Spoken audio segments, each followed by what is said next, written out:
Credit Contracts and Financial Services Law Reform Bill, Committee Stage. Vulnerable Children Bill, Committee Stage. I declare the House in committee for further consideration of the Credit Contracts and Financial Services Law Reform Bill and for consideration of the Vulnerable Children Bill. Mr. Chairman. Mr. Speaker.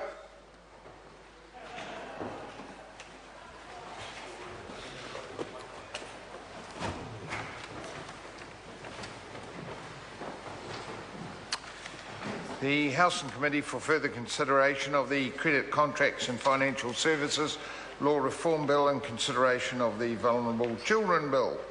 Members, we turn first to the Credit Contracts and Financial Law Reform Bill.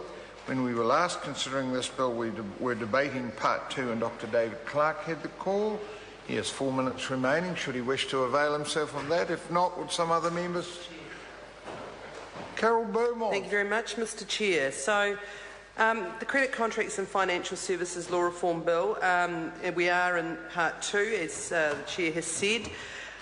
This is probably the smaller part of this bill. Part 1 included all of the new provisions around repossession and around enforcement and penalties, as well as the responsible lending provisions and other changes that we support.